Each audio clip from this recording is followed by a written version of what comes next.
Hello all and welcome to the Mug Life DIY. I am Julia and I am so excited that you decided to stop by my channel. Alright, so today I have two projects for you, and the first one is just going to be a how-to. Have you ever wondered how to deconstruct a pallet or make your own pallet signs? Well, I'm going to show you a step-by-step. Here are some of my old pallet signs that I used to make and sell, and it is so easy and affordable because most of the time you can get pallets for free. So I got my pallet from a local flooring store, which is right next to where I work. So I grabbed one of these, which the owner always has them and always gives them to me. And I'm going to take my Sawzall, and I have a metal screw or a metal saw that attaches to it, so it cuts right through the nails. This is the fastest way to deconstruct a pallet. Yes, they have ways where you can just pry it off, but every time I've ever used not a drill, it's much slower. So after I cut 3 of the boards, I'm going to cut down 3 pieces with my chop saw. Now, this is a chop saw. It does do angles and you can move the head. Another name that most people would think it's called is a miter saw, but miter saws don't do angled cuts and the head can't move. And I love ours. We just got it and it is a large blade, but you see that little green thing right there? That is the safety section of my saw. And I was so excited. This past weekend, I went to Home Depot to get a new circular saw, or a new circular sander. You know, I think it happened either last month or the month before. My orbital sander, it died. And so I went in there, about to buy one, and I saw that all of the Ryobis, if you bought the batteries, you got a free, part. And I can always use more of these batteries for my other tools that I have. So I was really excited to get a new battery set and charging set.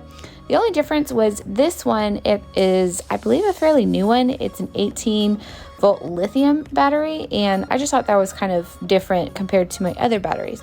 So I'll let you know if the charging lasts a little bit longer. So I just plugged it in, and then a light came on and let me know that it was dead and that it was charging.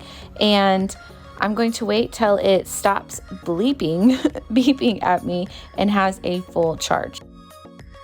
Now, this sign that I am actually making is going to my mom's. She wants a little coat rack, but not so little. She wants it to have several hooks on it. So I'm just going to show you the step-by-step basics of how I like to put together my pallet signs. You can sand everything down first if that's your preference, but I always sand last. I drill pilot holes with my drill bits, and this just helps screw in a little bit easier, especially for your holes for the screws to go in. Then I just begin screwing everything together. Now I used 1/2-inch wood screws just because the pallet wood that I had wasn't so thick. So if I used anything larger than a 1/2 inch, it would poke through the front. So you just have to kind of be mindful of how thick your wood is. You'll want to measure it. Now I don't typically use wood glue or anything else. I just screw everything together. Now, once I had my large pallet sign flipped over to the front, I just clamped it down to my work table just so it would make it a little bit easier while I was sanding, because sometimes, with your orbital sander, that thing can fling furniture around. And since this isn't very heavy, just to start out with my 80 grit, I wanted to have a little bit more security as I was sanding it. So I thought it was pretty cool that 3 sandpapers came with my orbital sander. It's an 80 grit, a 120 grit, and a 220. You always want to start with your lowest number first when you are sanding anything down. This is the most coarse, the roughest thing. And if you have never tried to use an orbital sander, sometimes they get a little crazy with the spinning. So after I did my 80, I moved it up to 120, and then I started sanding down even more. Now I wanted mine to be a pretty smooth surface, so I probably did about 5-10 minutes on each sandpaper grit. And I just wanted to make sure that my surface was a really nice smooth surface for me to add my paint. And if you're liking this easy, beginner-friendly how to use your power tools, definitely let me know in the comments below. I would love to share with you everything that I've learned over the years with all of my tools and just having fun and learning and just growing and challenging myself in my DIY skills. Now, the last step is using your 220 finishing sandpaper. This will make your surface so smooth and so gorgeous. I absolutely love this final step. I did round out my edges a little bit just so it wouldn't be so rugged, and I went kind of back and forth on the entire piece and it came out so smooth. I'm so happy with it. Once I finished with all of the sandpaper, I just grabbed my paint and one of my little wash rags and then just started to go in lightly. I did add a little bit of water to this chalk paint just to kind of water it down. I wanted some of the wood grain to peek through, and it always depends on whether I was doing a commissioned pallet sign or a custom piece or anything like that. You just kind of want to be wary of what you do as far as colors, because some people want to see the wood grain even if you're using a chalk paint or a regular paint. Some people want a full coverage. So it just has to be entirely up to what project you're doing and who you're doing it for. The last steps of this palette sign that I'm not going to show you is I always like to finish off with a polyacrylic spray or a paint just to give it a nice finish. But I'm not going to share that step with you, maybe on another day. And today is the day. It is the Flippin Furniture Challenge, which I host once a month. And this month, my co-host is my friend KRAFTY Leeny. I will have the playlist link in my community tab pinned down below. And I really hope that you will enjoy and be challenged with this, and that you will go check out KRAFTY Leeny's channel linked down below.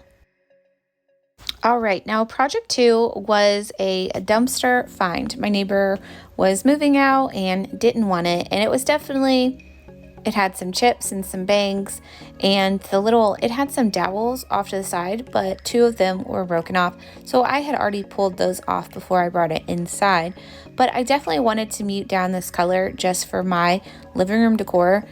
So I knew it needed just a little bit of love, but that's all we're gonna do to it and see how we transform this side table into something brand new. So first step first is always just sand it down. This is not a real wood piece, this is an MDF. So I knew I would need to give it a good sanding since it wasn't wood. And since, like I said, not wood, I'm going to use a primer spray paint just to make sure that the surface has something to adhere to. Now, you might be asking yourself, you have done so many projects where you don't prime or sand.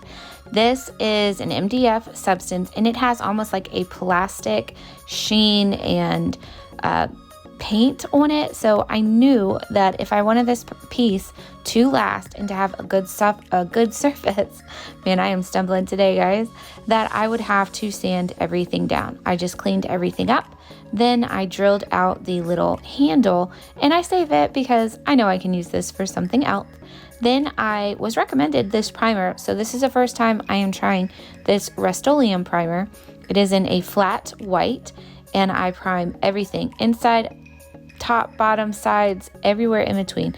I gave it a light coat of the spray paint. And I definitely wanted to welcome you if you are brand new, if you're brand new to my channel, welcome. I'm so glad you decided to stop by and check out my video. And just to tell you a little bit about myself, I am a mom of 3, a military wife. I move around with my husband and my family, proudly supporting that, it is a lifestyle. I do work for my church, so I love being crafty and creative and just all things eclectic on a budget. So if that sounds really fun to you, I would love it if you would like and subscribe to my channel. And while I was at Home Depot picking up that sander, I picked up this can of I'm trying to remember the exact color. It's called Classic Noir. It is a flat black chalk paint. And I typically buy the Rust-Oleum chalk paint, but I really wanted to try this one and see how I liked it. And I'm obsessed with the color and how it turned out. I did do 2 full coats of the paint, and then I sprayed like little touch-ups with the 3rd spray kind of coverage. But once I brought it inside, I did notice I needed a few more like spots that I missed. So I am definitely going to have to go back to Home Depot and buy another can of this just to fix those few little mistakes and places that I missed, because this did take me all day being a mom, going in and out, letting things dry. It was a process. And I always love painting the underside, the inside, everywhere on, especially like my side tables. And here it is. This is the finished project. The hardware is also from Home Depot. It was a 4-pack and I'm obsessed. Yeah, you can see right there on the leg, one of the spots. It gets harder at night to see. So I'm going to have to just kind of do a few touch-ups, but I definitely think I brought this piece back to life. It is so fun, and as my friend said, it's totally sexy. It's got this modern vibe, and I just love the finished project. Don't forget to check out Leeny's channel and the playlist listed in my description box, and I will see you guys next time.